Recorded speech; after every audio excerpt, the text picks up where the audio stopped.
الحمدللہ بعض لوگ تو بڑے خوش ہیں اور بڑے مطمئن ہیں، اور اللہ کا فضل ہے، اللہ کا احسان ہے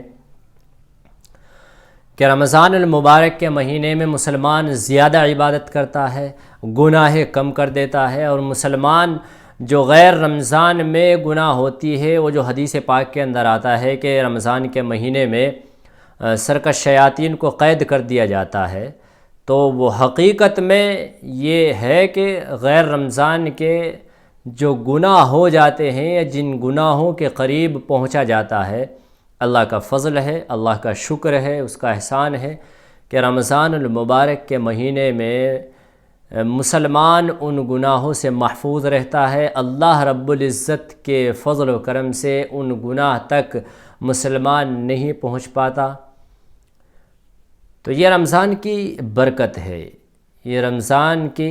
برکت ہے، رمضان کا فیض ہے، اور بدقسمت ہے وہ لوگ جو رمضان سے فائدہ نہ اٹھائے اور رمضان المبارک کے مہینے کی قدردانی نہ کرے۔ حدیث پاک کے اندر رسول اللہ صلی اللہ علیہ وسلم کا ارشاد ہے کہ ایک مرتبہ صحابہ اکرام فرماتے ہیں کہ اللہ کے نبی صلی اللہ علیہ وسلم ایک مرتبہ ممبر پر تشریف فرما ہوئے، مسجد میں جو ممبر ہوتا ہے اس کے اوپر تشریف فرما ہوئے، جب آپ اس پر چڑھ رہے تھے، جا رہے تھے، تو آپ صلی اللہ علیہ وسلم نے پہلی سیڑھی پر، پہلے درجے پر قدم رکھا تو فرمایا آمین،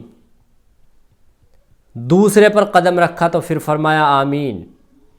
اور تیسرے پر قدم رکھا تو پھر فرمایا آمین۔ آپ نے خطبہ دیا، خطبہ دے کر کے آپ فارغ ہوئے، نیچے اترے، تو صحابہ اکرام رضی اللہ تعالیٰ عنہ مجمعین نے عرض کیا کہ یا رسول اللہ، اب سے پہلے ہم نے کبھی بھی یہ نظارہ اور یہ منظر نہیں دیکھا، معاملہ کیا ہے؟ اب سے پہلے تو ہم نے کبھی نہیں دیکھا کہ آپ نے آمین کہا ہو، آخر معاملہ کیا پیش آیا ہے؟ تو رسول اللہ صلی اللہ علیہ وسلم نے ارشاد فرمایا کہ میرے سامنے جب میں ممبر پر تشریف فرما ہو رہا تھا، ممبر پر چڑھ رہا تھا، میرے سامنے حضرت جبرائیل علیہ السلام آئے، اور جبرائیل علیہ السلام نے آ کر کے 3 بددعائیں دی ہیں۔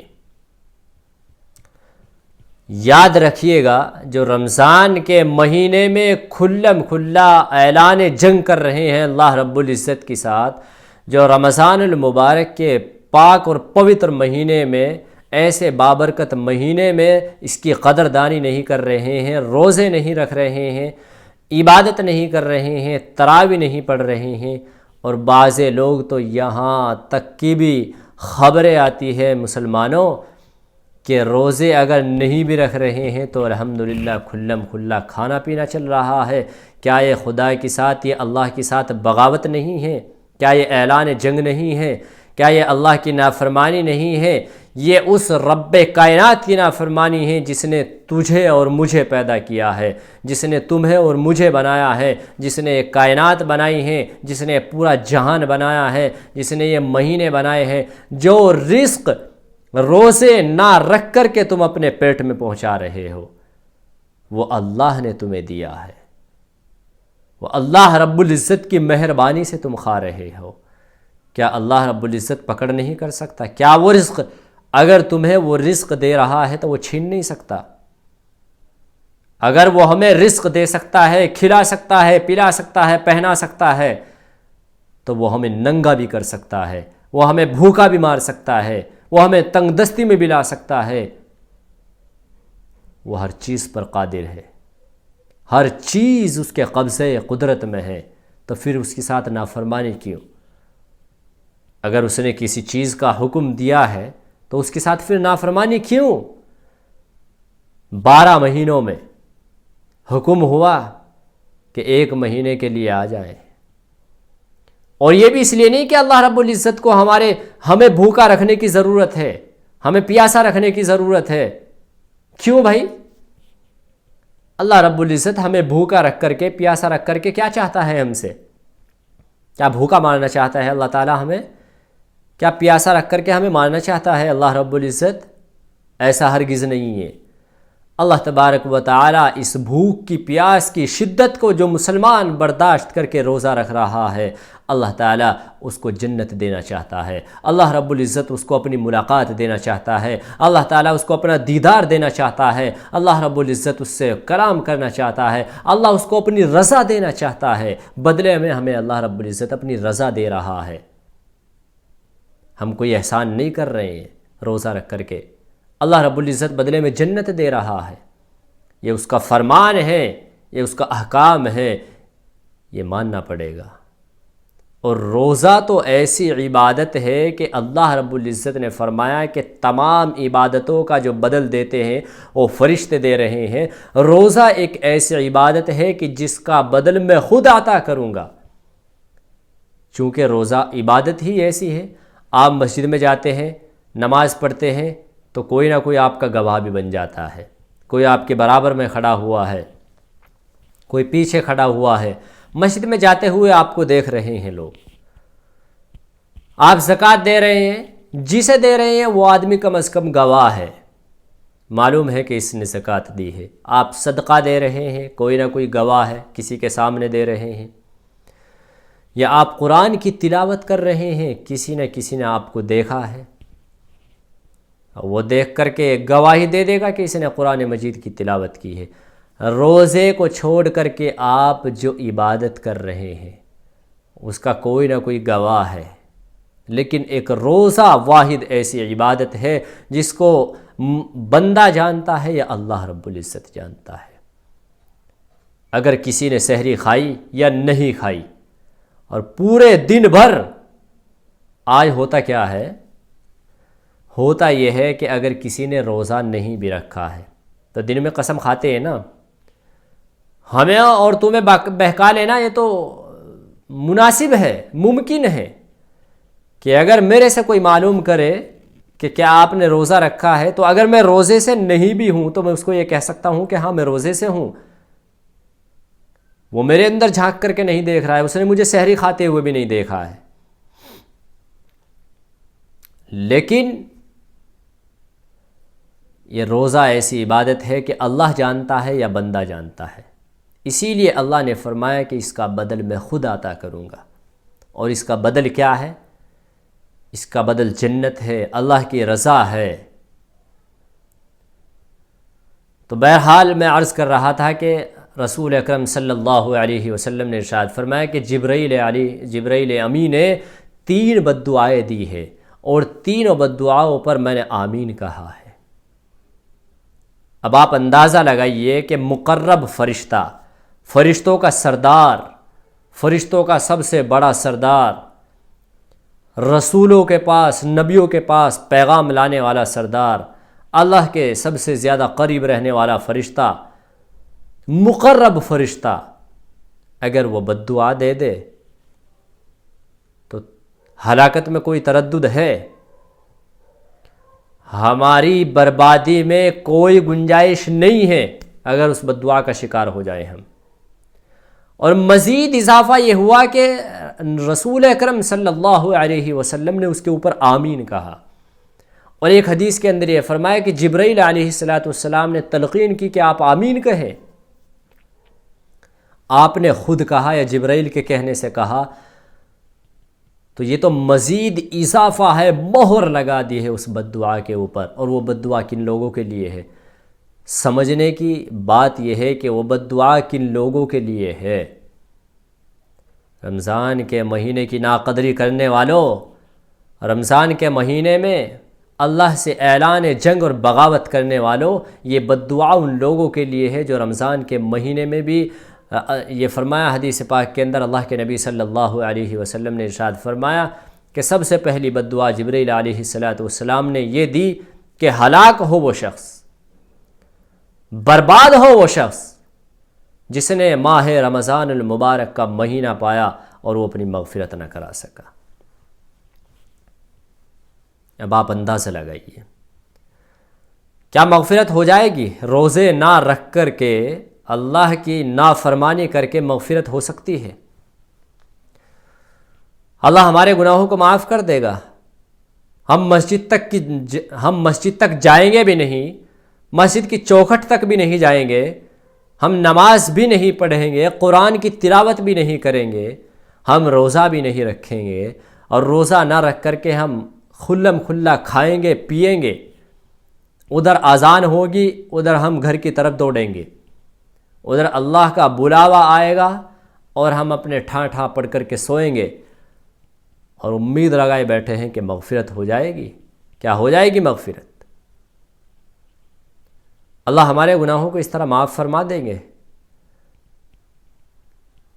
اور بعض مسلمان غفور الرحیم کا ناجائز فائدہ اٹھا رہے ہیں اللہ رب العزت کی طرف سے۔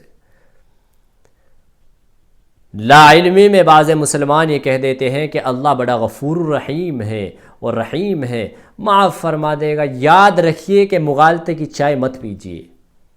اپنے ذہنوں سے یہ بات نکال دیجئے۔ جہاں قرآن میں یہ ذکر آیا ہے کہ اللہ غفور الرحیم ہے، وہ معاف فرمانے والا ہے، یہ حقیقت ہے کہ اللہ بڑا غفور الرحیم ہے، اللہ بہت بڑا رحیم ہے، کریم ہے، حلیم ہے۔ اللہ رب العزت کی ذات بڑی غفور الرحیم ہے، اس کے غضب پر اس کی رحمت بھاری ہے۔ لیکن مغالطے کی چائے مت پیجئے مسلمانوں۔ اللہ رب العزت غفور الرحیم ان لوگوں کے لیے ہے جن سے جانے نہ انجانے میں خطائیں ہو جاتی ہیں، گناہیں ہو جاتی ہیں، وہ اپنے گناہوں پر ندامت کے آنسو بہاتے ہیں، توبہ کرتے ہیں، استغفار کرتے ہیں۔ پچھلی جو گناہیں ہیں ان کے اوپر توبہ اور استغفار کر کے جو گناہیں ہوئی ہیں آئندہ انہیں نہ کرنے کا عزم و ارادہ کرتے ہیں، ان گناہوں کے قریب بھی نہیں جانا چاہتے، ان لوگوں کے لیے اللہ غفور الرحیم ہے۔ ان لوگوں کے لیے ہرگز نہیں کہ جو یہ آس لگائے بیٹھے ہیں، اس امید پر گناہ کر رہے ہیں کہ اللہ رب العزت غفور الرحیم ہے، اللہ معاف فرمانے والا ہے، اللہ معاف فرما دے گا، یا ان لوگوں کے لیے وہ آیت نہیں ہے۔ یہ ان لوگوں کے لیے ہے کہ پچھلی بار رب العالمین میری نمازیں چھوٹ گئی تھی، میں نے توبہ کی ہے، میرے روزے چھوٹ گئے تھے، میں نے توبہ کی ہے، مجھ سے ظلم ہو گیا تھا، گناہ ہو گئی تھی، میں نے پچھلی تمام گناہوں سے توبہ کر کے میں اس سال رمضان کے روزے بھی رکھ رہا ہوں، میں قرآن کی تلاوت بھی کر رہا ہوں، میں نمازیں بھی قضا نہیں کر رہا ہوں، نمازیں بھی پڑھ رہا ہوں، پچھلی نمازوں کی توبہ کی، پچھلے روزوں کی توبہ کی، پچھلے گناہوں کی توبہ کی، اور اس سال وہ تمام احکام انجام دے رہا ہوں جو مجھ سے چھوٹ گئے تھے۔ اللہ ان لوگوں کے لیے غفور رحیم ہے، اللہ رب العزت ان کے گناہوں کو معاف فرما دے گا۔ جو پچھلے گناہ کر کے توبہ کرتے ہیں، روتے ہیں اللہ کے سامنے، اللہ ان کے لیے غفور رحیم ہے۔ ہم سمجھ بیٹھے ہیں کہ اللہ غفور الرحیم ہے، اللہ معاف فرما دے گا، اور اس بھروسے پر اور اس امید پر یہ بڑی نالائقی کی بات ہے، بہت بڑی نالائقی کی بات ہے کہ اس امید پر گناہ کرنا کہ اللہ معاف فرمانے والا ہے۔ ہم مسلمانوں ہو کیا گیا؟ اللہ کے نبی نے فرمایا کہ وہ شخص برباد، جبرائیل علیہ السلام کی بد دعا، پہلی بد دعا کہ جس نے ماہ رمضان المبارک کا مہینہ پایا اور وہ اپنی مغفرت نہیں کرا سکا۔ تو مغفرت کرانے کے لیے ہمیں کرنا ہوگا، قرآن کی تلاوت بھی کرنی ہوگی، مغفرت کرانے کے لیے ہمیں نوافلیں بھی پڑھنی ہوگی، ہمیں مغفرت کے لیے اپنی گناہ معاف کرانے کے لیے اللہ کے سامنے سر کو جھکانا پڑے گا، نمازیں پڑھنی پڑیں گی، رونا پڑے گا، سروں کو سجدے میں رکھنا پڑے گا، اس کے سامنے استغفار کرنی پڑے گی، توبہ کرنے پڑے گی، بغیر توبہ کے معاف نہیں ہوگی۔ اور اگر جو مسلمان ماہ رمضان کی قدردانی کر رہا ہے، قرآن کی تلاوت بھی کر رہا ہے، تراویح بھی پڑھ رہا ہے، روزے بھی رکھ رہا ہے، اور جتنی ہو سکتی ہے اس سے عبادت کر رہا ہے، اور زیادہ نہیں تھوڑی عبادت کر رہا ہے لیکن روزے رکھ رہا ہے، اور وہ اللہ سے اپنی جو پچھلے روزے چھوٹ گئے ان کے لیے معافی مانگ رہا ہے، جو نمازیں چھوٹ گئی ان کے لیے معافی مانگ رہا ہے، جو گناہ ہوئے ان کے لیے معافی مانگ رہا ہے، اور جو ظلم کسی کے اوپر کیے، زبان سے کیے یا ہاتھ سے کیے یا پیروں سے کیے یا موبائل کے ذریعے سے ہوئے یا جس طریقے سے بھی ظلم اور گناہ ہوئے ان سے معافی مانگ رہا ہے، توبہ کر رہا ہے، استغفار کر رہا ہے، اللہ ان کے گناہوں کو معاف کرنے والا ہے۔ 100% اللہ رب العزت ان کے گناہوں کو معاف کرے گا۔ یہ اس کی رحمت سے امید ہے، یہ اس کی ذات اقدس سے امید ہے کہ اگر ہم پچھلے گناہوں سے معافی مانگیں گے اور جو گناہ ہوئی ہیں، جو احکام چھوٹے ہیں، آئندہ کے لیے انہیں کر رہے ہیں، تو انشاءاللہ العزیز ہماری مغفرت ہوگی۔ مجھے امید یہ ہے کہ 99 نہیں، انشاءاللہ 100% اللہ رب العزت معاف کرے گا۔ لیکن اگر ہم روزہ بھی نہیں رکھ رہے ہیں، نماز بھی نہیں پڑھ رہے ہیں، اس کے احکام کو بھی انجام نہیں دے رہے ہیں اور بغاوت کر رہے ہیں، تو پھر ہماری مغفرت کی کوئی امید نہیں ہے، بلکہ جبرائیل علیہ السلام کی جو وہ بددعا ہے، ہم اس کے لائق ہیں، ہم اس بددعا میں شمار ہوتے ہیں، ہماری ہلاکت میں کوئی تردد نہیں ہے۔ برباد ہیں ہم، بظاہر کھاتے پیتے نظر آ رہے ہیں، بظاہر اچھی خاصی باڈی ہے، اچھی خاصی تندرستی ہے، اچھا خاصا اللہ نے پیسہ دے رکھا ہے، چل رہے ہیں، پھر رہے ہیں، کھا رہے ہیں، پی رہے ہیں، دوڑ رہے ہیں، لیکن ہلاکت میں کوئی تردد نہیں ہے۔ اگر یہاں نہیں تو کل قیامت کے دن اللہ رب العزت سوال کرے گا، پکڑ ہوگی، جواب دینا پڑے گا، جواب دینا پڑے گا۔ ذرا ذرا سے بہانے تلاش کر کے آج روزہ چھوڑنے والوں، اس روزے کی قیمت کا تب پتہ چلے گا تب جو روزہ رکھنے والوں کو انعامات سے نوازا جا رہا ہوگا۔ کل قیامت کے دن یہ فرمایا حدیث پاک کے اندر کہ قیامت تو بہت دور کی بات ہے، وہاں تو جو اجر ملے گا ملے گا۔ یہ فرمایا حدیث پاک کے اندر کہ رمضان المبارک کی جب آخری رات ہوتی ہے، اللہ رب العزت تمام روزے داروں کی مغفرت کر دیتا ہے۔ جب پورے مہینے روزے رکھ رہے ہیں، عبادتیں کر رہے ہیں، قرآن کی تلاوت کر رہے ہیں، نوافلیں پڑھ رہے ہیں، اور یہ نوافلیں پڑھنا، قرآن کی تلاوت کرنا، عبادات زیادہ سے زیادہ کرنا،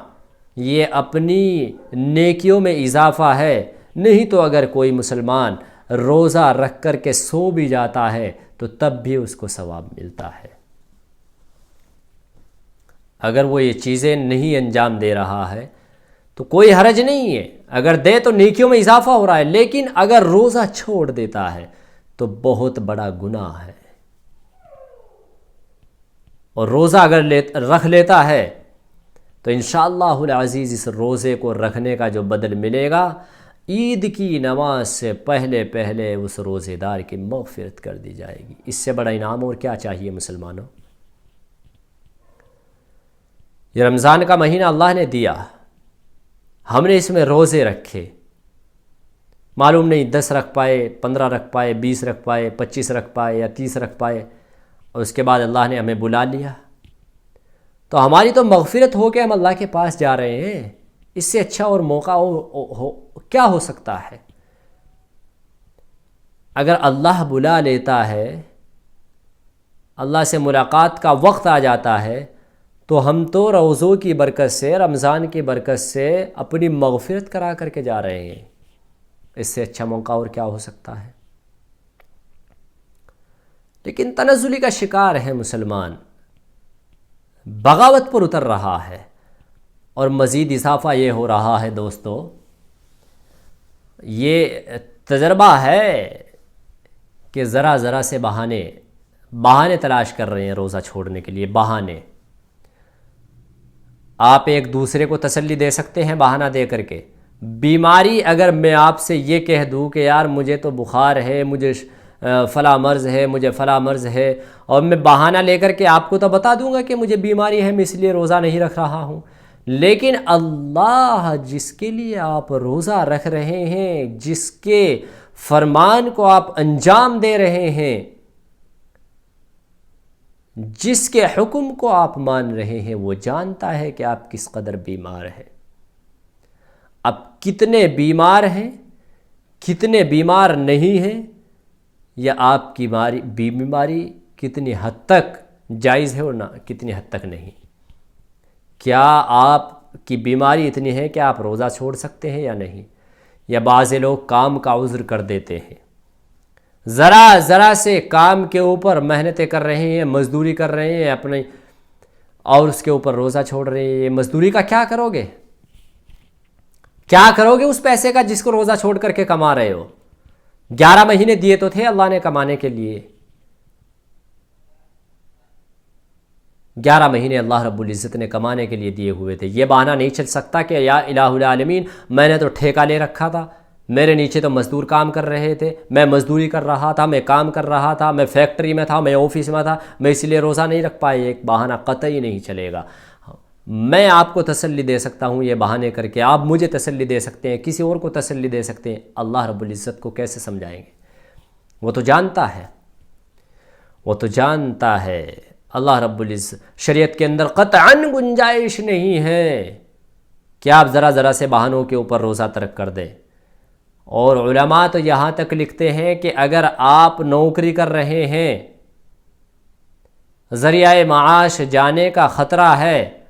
اور آپ حسب استطاعت ہے، حسب وسعت ہے، اور پھر ذریعہ معاش کی وجہ سے آپ روزہ چھوڑ دیتے ہیں تو آپ گناہگار ہیں۔ اگر ذریعہ معاش جا رہا ہے تو جائے، اگر آپ صاحب وسعت ہے، صاحب استطاعت ہے، لیکن آپ کو روزہ چھوڑنے کی اجازت نہیں ہے۔ گرمی میں کام کر رہے ہیں، روزہ چھوڑنے کی اجازت نہیں ہے۔ کھیت میں ہو، جنگل میں ہو، منگل میں ہو، کچھ بھی کر رہے ہو، روزہ چھوڑنے کی اجازت قطعاً نہیں ہے۔ کتنے مسلمان ایسے ہیں کہ ذرا سے بہانوں کو لے کر کے اور روزہ چھوڑ دیتے ہیں۔ تو میرے بھائیوں، اپنا نقصان اپنے آپ کیوں کر رہے ہو؟ اپنی ہلاکی اور اپنی تنزلی کا شکار ہم خود ہو رہے ہیں، یعنی اپنی بربادی کے بیج ہم خود بو رہے ہیں۔ ہم سب بڑا بے وقوف، مجھے تو نظر نہیں آتا کہ اگر میں اپنی بربادی کے خود بیج بوؤں اور اپنی بربادی کا سامان خود تیار کروں اور اپنی ہلاکت کا سامان خود تیار کروں، یعنی کہ اپنی تنزلی کا، اپنی بربادی کی تیاری میں خود کروں، تو میرے سے بڑا بے وقوف کوئی نہیں ہے۔ مجھے معلوم ہے کہ اگر میں یہ کام انجام دوں گا تو مجھے تکلیف ہوگی، پریشانی ہوگی، میں مروں گا، مجھے نقصان ہوگا، اور اگر میں پھر وہ کام انجام دوں تو بتائیے ایمانداری سے مجھ سے بڑا بے وقوف کون ہے؟ تو یہ جو بربادی حدیث پاک کے اندر فرمائی ہے کہ وہ شخص برباد ہوگا، ہلاک ہوگا، اس کی ہلاکت میں، اس کی بربادی میں کوئی تردد نہیں ہے، جس نے ماہ رمضان المبارک کا مہینہ پایا اور وہ اپنی مغفرت نہ کرا سکا۔ تو رمضان کا مہینہ چل رہا ہے، اللہ کے واسطے اللہ رب العزت نے جتنے بھی روزے باقی بچے ہیں، اگر نہیں رکھ پائے تو پروپر اچھی طریقے سے روزے رکھے، اور روزوں کو بھی روزوں کے طریقے سے رکھے۔ یہ نہ کرے کہ صبح تو الحمدللہ سحری خانوں والوں میں شمار ہوئے، اور دن میں غیبتیں کر کے، چگلی کر کے، جھوٹ بول کے، دھوکہ دے کے، گالی دے کے، ستا کے، ظلم کر کے، لڑائی جھگڑا اور فساد کر کے وہ سحری کا بھی بیڑا غرق کر دیا، اور پورے دن بھوکا رہے، اور بھوکا رہنے کے علاوہ کچھ بھی حاصل نہیں ہوا۔ افطار کا بھی بیڑا غرق اور سحری کا بھی بیڑا غرق۔ پورے دن پیاس کی شدت سے مرے، پورے دن بھوک کی شدت سے مرے، اور کسی کا دل دکھا دیا، کسی کو گالی دے دی، کسی کی غیبت کر دی، کسی کی چگلی کر دی، جھوٹ بول دیا، موبائل کی نوٹنکی دیکھ لی، فلمیں دیکھ رہے ہیں موبائلوں کے اندر، فحش فلمیں دیکھ رہے ہیں، گالی گلوچ کر رہے ہیں، جھگڑا فساد کر رہے ہیں۔ تو ایسا روزہ نہ رکھے، روزے کو پروپر اور اچھے طریقے سے رکھے۔ صبح سحری خیر الحمدللہ اللہ کے فضل و کرم سے، اور پورے دن اگر آپ عبادت نہیں کر سکتے تو نہ کرے، آپ پڑھ کر کے سو جائیے، لیکن فحش کلامی سے، فحش باتوں سے، بد کلامی سے، گالی سے، جھگڑوں سے، فسادات سے، ان سے دور رہے، جن سے روزہ خراب ہو سکتا ہے۔ ان کاموں سے، ان عملوں سے دور رہے جو کام آپ کے روزے کو خراب کر سکتے ہیں، جو کام آپ کے روزے میں خلل ڈال سکتے ہیں، ان سے دور رہے، ان محفلوں سے دور رہے، ان سوسائٹیز سے دور رہے، ان یار دوستوں سے دور رہے۔ دوسری بددعا حضرت جبرائیل علیہ السلام نے جو دی، فرمایا کہ ہلاک ہو وہ شخص، برباد ہو وہ شخص۔ میں جلدی جلدی انشاءاللہ تعالیٰ اس کو ختم کر رہا ہوں۔ بڑی قیمتی باتیں ہیں، ان کو اگنور اور نظر انداز مت کرنا، ان پر عمل کرنا، انشاءاللہ تعالیٰ دنیا بھی بنے گی اور آخرت بھی بنے گی۔ آپ نے فرمایا کہ ہلاک ہو وہ شخص، برباد ہو وہ شخص جس کے سامنے اللہ کے نبی صلی اللہ علیہ وسلم کا ذکر مبارک ہو اور وہ آپ پر درود نہ پڑھ سکے۔ اور ایک حدیث کے اندر اس کو بڑا بخیل بتلایا ہے، کنجوس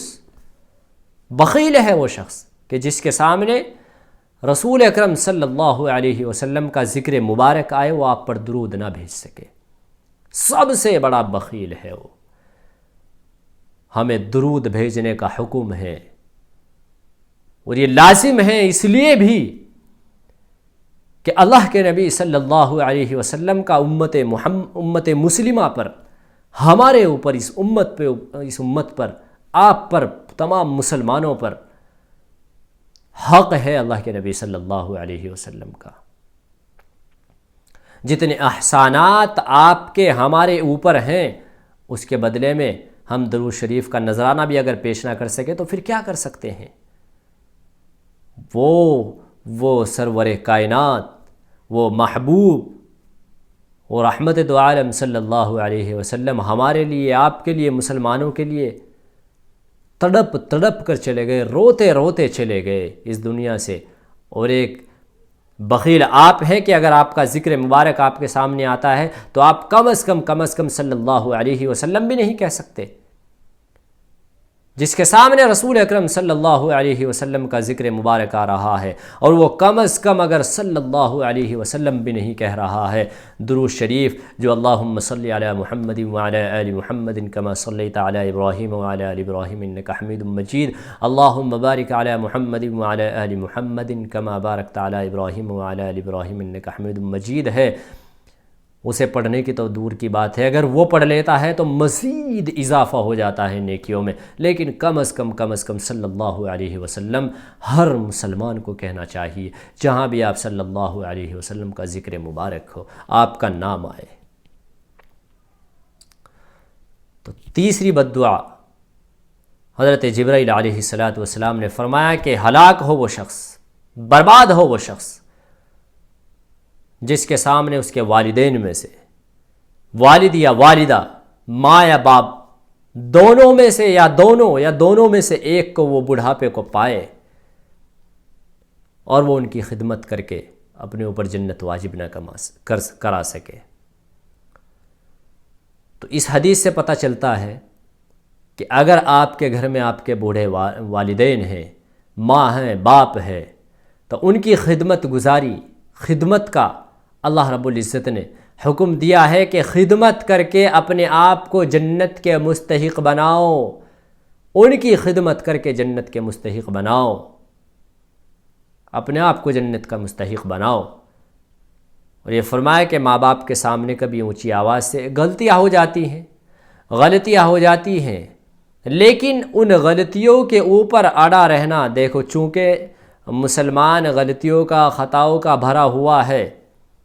نفس ہے، سرکش شیاطین تو قید ہیں،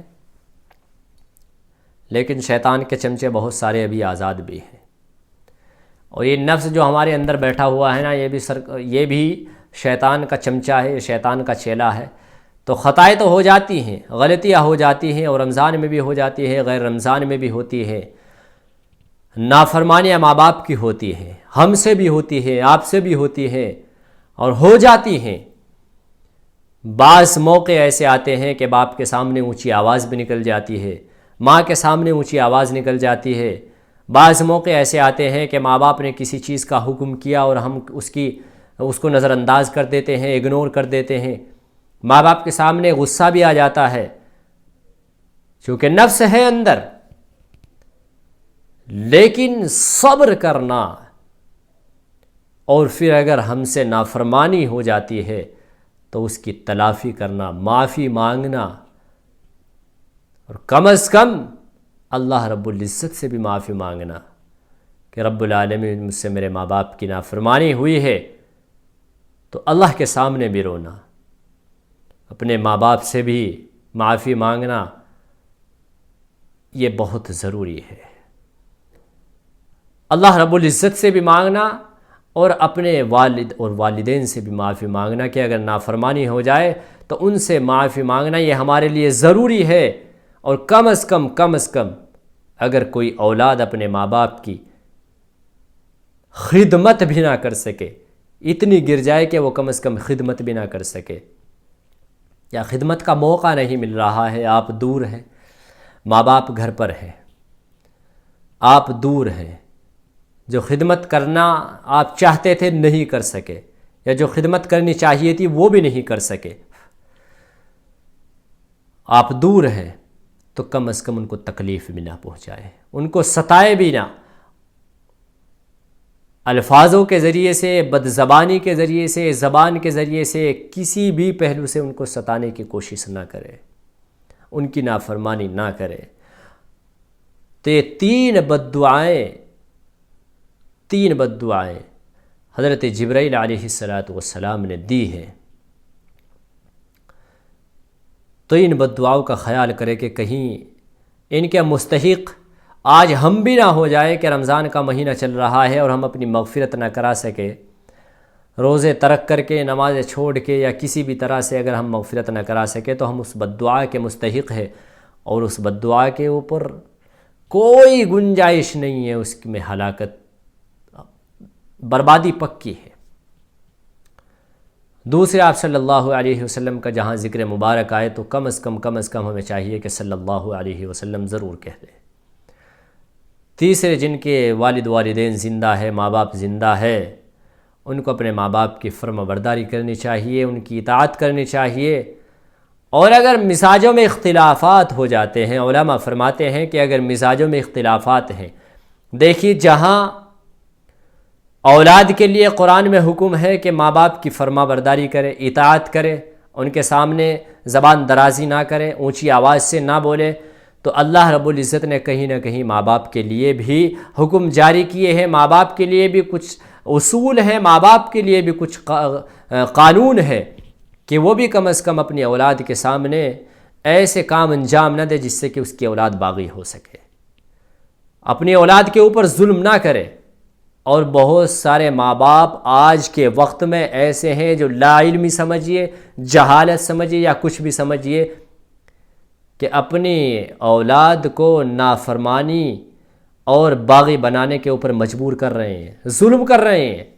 جو پڑھانے اور لکھانے کا وقت ہوتا ہے، جو تربیت کرنے کا وقت ہوتا ہے، جو ان کی پرورش کرنے کا وقت ہوتا ہے، آپ ان سے مزدوری کرا رہے ہیں۔ 2 پیسے کے چکر میں جو ان کی تربیت کا وقت ہے، ابھی 10 سال کا آپ کا بچہ ہے، 15 سال کا بچہ ہے، اس کو تعلیم دلانے کا وقت ہے،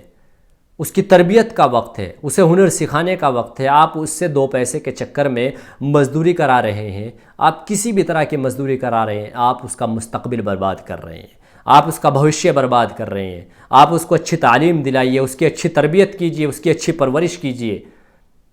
آپ خود سے محنت کر کے کمائیے۔ بچوں کے لیے اگر کما رہے ہیں تو ماں باپ کے لیے بھی کچھ نہ کچھ کنڈیشن ہے کہ وہ بچوں کے اوپر ظلم نہ کرے، بچوں کو پیار کے دائرے میں رکھیں، بچوں کو پیار کے دائرے میں رکھیں، جو ان کا جو حق ہے وہ دیں ان کو۔ تو بہت ساری کنڈیشن ماں باپ کی بھی ایسی ہیں، بعض ماں باپ بھی ایسے ہو رہے ہیں کہ جو بچوں کے اوپر ظلم کر رہے ہیں،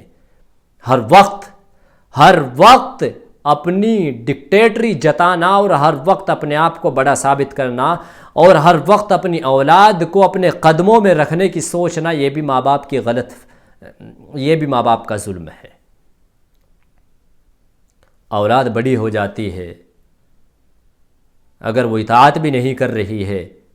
تو نافرمانی بھی نہیں کر رہی ہے، تو کم از کم اس کے ساتھ ایسا ویوہار، ایسا سلوک